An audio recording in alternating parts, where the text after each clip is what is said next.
বিসমিল্লাহির রহমানির রহিম। সুপ্রিয় শিক্ষার্থী বন্ধুরা, আজকে তোমাদের জন্য আমি যে টপিকটি নিয়ে আলোচনা করব সেটা অত্যন্ত গুরুত্বপূর্ণ একটা টপিক। গ্রামাটিক্যাল টপিকের ভিতরে সবচেয়ে গুরুত্বপূর্ণ একটা টপিক নিয়ে আজকে আমি আলোচনা করব, সেটা হচ্ছে রাইট ফর্ম অফ ভার্ব। আমরা আজকে আলোচনা করব কি নিয়ে? Right form of verb. তার মানে হচ্ছে ভার্বের সঠিক ব্যবহার। রাইট ফর্ম অফ ভার্ব মানে হচ্ছে ভার্বের সঠিক ব্যবহার। একটা ভার্বকে কিভাবে সুন্দরভাবে একটা সেন্টেন্সে লেখা যায় সেই নিয়মটা নিয়ে আজকে আমরা আলোচনা করব। তাহলে আমাদের প্রত্যেকটি ভিডিওতে আমরা একটি রুলস নিয়ে আলোচনা করব। এভাবে ধারাবাহিকভাবে আমরা প্রত্যেকটি ভিডিওতে একটি করে রুলস আলোচনা করে right forms of verb complete করে দিব। এটাই হচ্ছে আমাদের আজকের প্রথম ভিডিও, রাইট ফর্মস অফ ভার্বের। যদি কেউ আমার এই ভিডিওতে নতুন হয়ে থাকো তাহলে অবশ্যই আমার চ্যানেলটি সাবস্ক্রাইব করে নিবে ভিডিওটি দেখার পূর্বে। ওকে শিক্ষার্থী বন্ধুরা, তাহলে চলো শুরু করি। আজকে আমরা যে নিয়মটা নিয়ে আলোচনা করতেছি সেটা অত্যন্ত গুরুত্বপূর্ণ একটা নিয়ম তোমাদের জন্য। যদি এটা জানো তাহলে আর কখনোই তোমাকে এই রাইট ফর্মস অফ ভার্বে ভুল হবে না। তাহলে রাইট ফর্মস অফ ভার্ব মানে হচ্ছে কি? ভার্বের সঠিক ব্যবহার। ভার্বের সঠিক ব্যবহার মানে হচ্ছে টেন্সের সঠিক ব্যবহার। You have to know the correct forms of tense. তোমাকে টেন্সের সঠিক ব্যবহারগুলো জানতে হবে। 12টা টেন্সের যে গঠন সেগুলো খুব সুন্দরভাবে জানতে হবে, তাহলে তুমি রাইট ফর্মস অফ ভার্ব একদম ক্লিয়ার করতে পারবা। তাহলে আজকে আমরা যে রুলসটা নিয়ে আলোচনা করব সেটা অত্যন্ত গুরুত্বপূর্ণ একটি রুলস।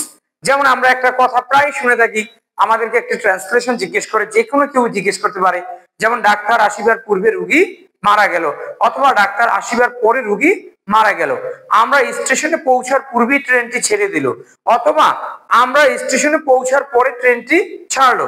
এই যে ট্রান্সলেশন গুলা, এগুলো আর কখনোই ভুল হবে না আজকে। তাহলে তোমরা ইতিমধ্যে বুঝতে পেরেছো আমরা আজকে কি নিয়ে আলোচনা করব। আজকে আমরা আলোচনা করব বিফোর এবং আফটার এর ব্যবহার নিয়ে। রাইট ফর্মস অফ ভার্বের একটি গুরুত্বপূর্ণ টপিক, সেটার ভিতরে বিফোর এবং আফটার এর ব্যবহারটা অত্যন্ত গুরুত্বপূর্ণ। তাহলে চলো আমরা শুরু করে দেই। বিফোর, বিফোর আর হচ্ছে কি আফটার। তাহলে একটা কথা তোমাদের সবসময় মনে রাখতে হবে, বিফোরের পূর্বে হেড বসে আর আফটারের পরে হেড বসে। দ্যাট মিন্স হচ্ছে হেড যুক্ত যে অংশটা হবে সেই অংশটা হচ্ছে পাস্ট পারফেক্ট টেন্স, আর পরের অংশটা হবে কি? Past indefinite tense. You have to always remind it. প্রিয় শিক্ষার্থী বন্ধুরা, আজকে তোমাদের বিফোর এবং আফটারের ব্যবহার একদম সম্পূর্ণ ক্লিয়ার হয়ে যাবে। ভিডিওটি দেখতে থাকো এবং সুন্দরভাবে বুঝতে থাকো। তাহলে আমরা বলছিলাম বিফোরের পূর্বে কি থাকে? হেড থাকে। তাহলে এই অংশটা হবে কোন টেন্স? তাহলে এই অংশটা হবে পাস্ট ইনডিফিনিট টেন্স, আর এই অংশটা হবে কি? Past perfect tense. তাহলে ঠিক এরকম আফটারের পরে কি বসে? হেড বসে। তাহলে হেড যুক্ত যে অংশটা সেটা হচ্ছে কি? পাস্ট পারফেক্ট টেন্স, আর এই অংশটা হবে কি? Past indefinite tense. তাহলে আমরা এখন বুঝতে পারলাম কি? বিফোরের পূর্বে হেড বসে আর আফটারের পরে কি বসে? হেড বসে। এখন আমি যখনই কোনো সেন্টেন্সে বিফোর এবং আফটারের ব্যবহার পাবো তখন আমাকে এই জিনিসটাই মাথায় রাখতে হবে, বিফোরের পূর্বে হেড বসে আর আফটারের পরে কি বসে? হেড বসে। তার মানে হেড যুক্ত যে অংশটা সেটা হচ্ছে কি? পাস্ট পারফেক্ট টেন্স হবে, আর পরের অংশটা হবে কি? Past indefinite tense. ঠিক সেম। জাস্ট আমরা কয়েকটা এক্সাম্পল দিয়ে ক্লিয়ার করে দিচ্ছি। দেখো, এই যে দেখো, আমি এখানে যদি বিফোর লিখি, the patient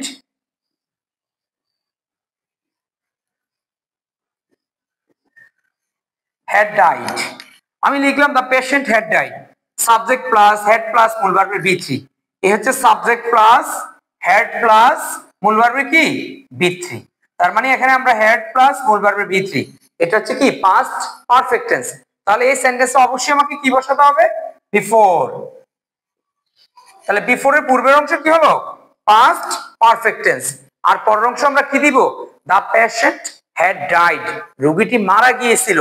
Before the doctor, before the doctor।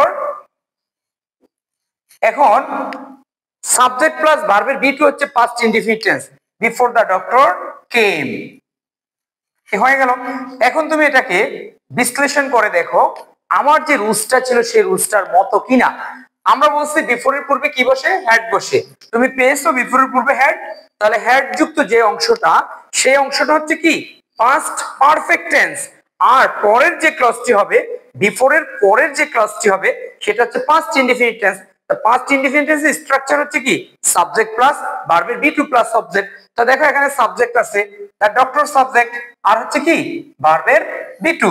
তাহলে কি এখানে অবজেক্ট নেই, অবজেক্ট আমাদের প্রয়োজন নেই, এখানে আমাদের অবজেক্ট নাও থাকতে পারে, কোনো সমস্যা নেই। তোমার মেইন টার্গেট হচ্ছে বিফোর এর পূর্বে হেড থাকবে এবং বিফোর এর পরে কি থাকবে পাস্ট ইনডিফিনিট টেন্স থাকবে। ঠিক এই সেন্টেন্সটা যদি আমরা একটু ঘুরিয়ে লিখি দেখো, এবার যদি এই সেন্টেন্সটাই আমরা লিখি দ্য পেশেন্ট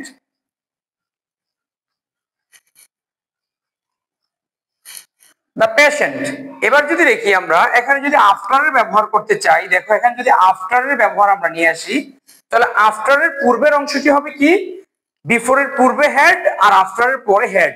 তাহলে আফটার এর পূর্বের অংশটি হবে কি পাস্ট ইনডিফিনিট টেন্স।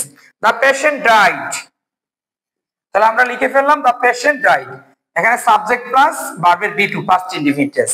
তাহলে আফটার, তাহলে এখন দেখো দ্য ডক্টর হ্যাড, তাহলে এবার বলো তো কাম কেম কাম, কাম কেম কাম, তাহলে কি হবে হ্যাড কাম, হয়ে গেল। এবার আমাদের মূল কথা হচ্ছে বিফোর এবং আফটার নিয়ে। বিফোর এর পূর্বের অংশ হেড বসবে আর আফটার এর পরের অংশ কি বসবে হেড বসবে। তো দেখো এবার আফটার এর পরের অংশ হেড আছে কিনা, দ্য ডক্টর হ্যাড কাম, তাহলে হয়ে গেল আমাদের। ঠিক এরকম করে আমরা যত সেন্টেন্সে বিফোর এবং আফটার এর ব্যবহার পাবো সেই সেন্টেন্স গুলো এইভাবে আমরা ক্লিয়ার করব। জাস্ট আমরা কি করব ফাইন্ড আউট করব যে এটা কোথায় বিফোর এবং কোথায় আফটার আছে। তখন আমরা ধরে নিব বিফোর এর পূর্বের অংশ কি হবে হেড এবং আফটার এর পরের অংশ কি হয় হেড হয়। তাহলে বিফোর এর পূর্বের অংশ হেড হলে কি হবে পরের অংশ হবে পাস্ট ইনডিফিনিট টেন্স। ঠিক আফটার এর পরের অংশ হেড হলে প্রথম অংশ কি হবে পাস্ট ইনডিফিনিট টেন্স। তা জাস্ট আরেকটা एग्जांपल দিয়ে দেখো আমরা,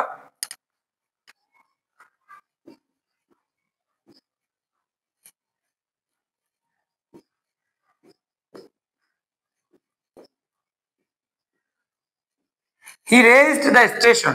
তা দেখো এখানে আমরা কি দিছি সাবজেক্ট প্লাস ভার্বের বি টু প্লাস অবজেক্ট দিয়েছি।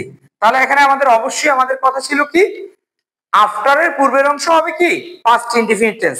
তাহলে he raised the station after the train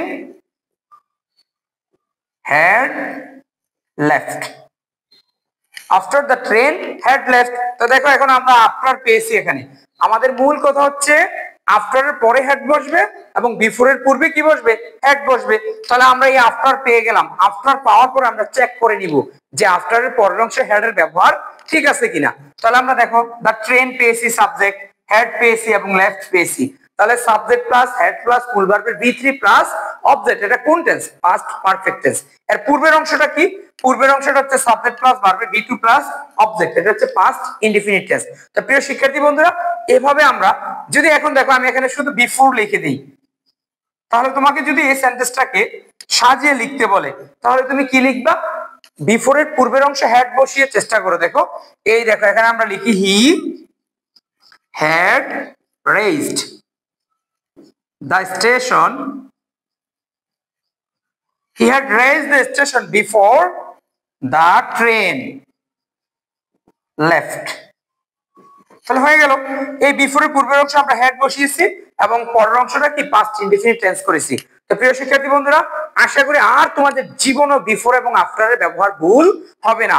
আজ থেকে সিদ্ধান্ত নাও তুমি যেখানে বিফোর এবং আফটার দেখবে সেখানে তুমি কি করবে বিফোরের পূর্বের অংশ হেড খুঁজবে এবং পরের আফটারের পরের অংশ কি খুঁজবে হেড খুঁজবে।